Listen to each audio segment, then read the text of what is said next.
Sir welcome back to another video. और आज की वीडियो पूरी तरह से इस ईयरबड के माइक पे रिकॉर्ड हो रही है क्योंकि मैं काफ़ी ज़्यादा दूर बैठा हुआ हूँ मोबाइल से, और मोबाइल मेरी ऑडियो कैप्चर नहीं कर सकता। और अभी मेरे पास माइक है नहीं, इस वजह से आप लोगों को इसी की ऑडियो से काम चलाना पड़ेगा। एंड द थिंग इज कि आज की वीडियो में हम लोग बात करने वाले हैं सेल्फ डिसिप्लिन के बारे में। ये होता क्या है और कैसे वर्क करता है, आज की वीडियो में उसी को समझेंगे। और ये बहुत एडिटेड वीडियो नहीं होने वाली है, तो जो लोग जल्दी बोर हो जाते हैं और जो लोग के अंदर साहस नहीं है, बिना एडिट की गई एक बोरिंग वीडियो, एक अच्छी वीडियो जो कि आप लोगों को वैल्यू देने वाली है, वो वीडियो देखने का अगर आपने साहस ही नहीं है तो भाग जाओ यहाँ से। क्योंकि ऐसे लोग कुछ नहीं कर पाएंगे जो लोग फोकस कर ही नहीं सकते एक सिंपल वीडियो पे। सेल्फ डिसिप्लिन का असली मतलब होता है कि शॉर्ट टर्म प्लेजर्स जितने भी हैं, वो लोगों को छोड़ के अपने एक बड़े लॉन्ग टर्म फ्यूचर गोल पे बात करना, उस पे काम करना, यही होता है सेल्फ डिसिप्लिन। उस पे काम करना ही सबसे बड़ा सेल्फ डिसिप्लिन होता है। कि तुम शॉर्ट टर्म प्लेजर जैसे कि रील्स और शॉर्ट को स्क्रॉल करना, या फिर कोई भी चीज जो कि तुमको इंस्टेंट ग्रेटिफिकेशन, इंस्टेंट मजेदार मजा आ रहा है तुमको बिल्कुल ही करने पे, जैसे कि गेम खेलना हो सकता है, ये सारी चीजें तुम्हारे सेल्फ डिसिप्लिन में नहीं आती है। सेल्फ डिसिप्लिन का मतलब होता है कि कोई लॉन्ग टर्म गोल को लेके चलना, किसी लॉन्ग टर्म चीज को लेके चलना, जिसपे काम करना एक लॉन्ग टाइम के लिए, जो कि आपको फ्यूचर में एक बहुत ही ज्यादा अच्छा सेटिस्फैक्शन देगा। अब एक शॉर्ट टर्म और एक लॉन्ग टर्म के बीच में डिफरेंस समझो। अभी मैं अनकंफर्टेबल हो जाऊं, अभी मेरे को बुरा लग जाए, चलेगा। अभी मैं थोड़ी सी बुरी सिचुएशन से निकल जाऊं या फिर गुजर जाए ये सिचुएशन, चलेगा। लेकिन आगे फ्यूचर में मैं बेकार सिचुएशन फेस नहीं करना चाहता, आगे मैं कुछ अच्छा करना चाहता हूँ। यही होता है एक लॉन्ग टर्म गोल लेके चलना और शॉर्ट टर्म के प्लेजर्स को अवॉइड करना ज्यादा से ज्यादा। और सेल्फ डिसिप्लिन इसे ही कहते हैं। जैसे कि तुम क्या समझ सकते हो कि एक्सरसाइज करना जरूरी है, अभी नहीं मिल रहा है रिजल्ट, इतना जल्दी नहीं मिलेगा, लेकिन लॉन्ग टर्म में तुम्हारी हेल्थ अच्छी रहेगी।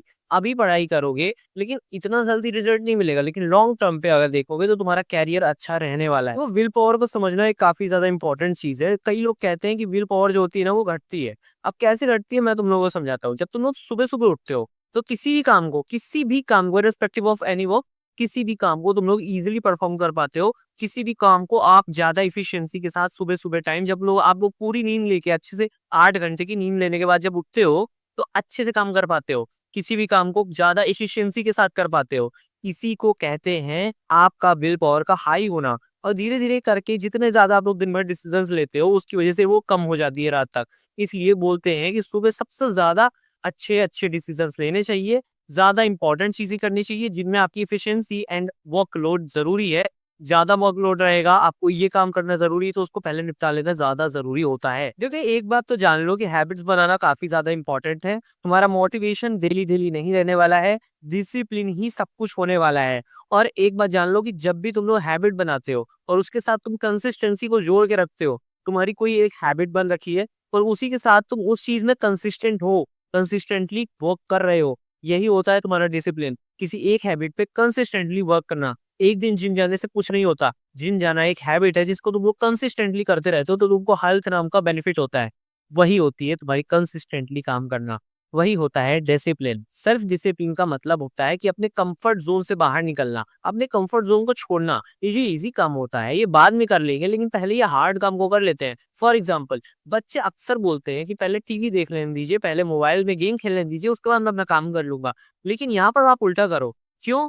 क्योंकि पहले टफ काम कर लेने के बाद आप शॉर्ट टर्म गोल्स पे जा सकते हो, शॉर्ट टर्म प्लेजर पे जा सकते हो। पहले टफ काम क्या? बच्चों के लिए पढ़ाई होती, तुम्हारे लिए तुम्हारा काम हो सकता है कि पहले मैं अपना काम करूंगा, जो कि मेरा टफ जॉब है, जो कि मेरे लिए टफ पड़ रहा है। उसके बाद फिर कोई शॉर्ट टर्म प्लेजर वाली चीज, जैसे बॉडी बिल्डर्स के लिए होता है ना, कि पहले प्रिपरेशन करते हैं अपनी बॉडी, अपनी फोटोशूट के लिए, और उसके बाद फिर एक चीट मील लेते हैं वो 90-100 दिन के बाद। समझते हो? देखो, सबसे जरूरी ये भी होता है कि तुम लोगों को पता होना चाहिए कि तुम लोगों को करना क्या है। एक क्लियर गोल होना चाहिए तुम्हारे पास। उन क्लियर गोल्स के लेके आप बहुत सारे स्टेप्स में प्लानिंग करो, और उन पूरी प्लानिंग को, मान लो तुमने 3 साल की प्लानिंग की, तो 3 साल की प्लानिंग को तुम एक एक साल में पहले डिवाइड कर लो, और उस एक एक साल की प्लानिंग को भी 12-12 महीने में डिवाइड कर लो। उसके बाद फिर देखो कि तुम्हारी प्रोग्रेस हो रही है कि नहीं हो रही है एक्चुअल में। और इसी तरह तुम अपने को सेल्फ डिसिप्लिन में घुसेड़ सकते हो, सेल्फ डिसिप्लिन में अपने को आपको झोंक सकते हो, और डिसिप्लिन बनने के बाद काफी ज्यादा भयंकर भयंकर लेवल पे काम कर सकते हो। और अगर वीडियो पसंद आई है तो लाइक कर देना, और मिलते हैं नेक्स्ट वीडियो में। तब तक के लिए बाय। ज्यादा से ज्यादा वैल्यू देने की कोशिश करता हूँ, तो अगर मेरे चेहरे को दोबारा देखना चाहते हो, सब्सक्राइब करना मत भूलना।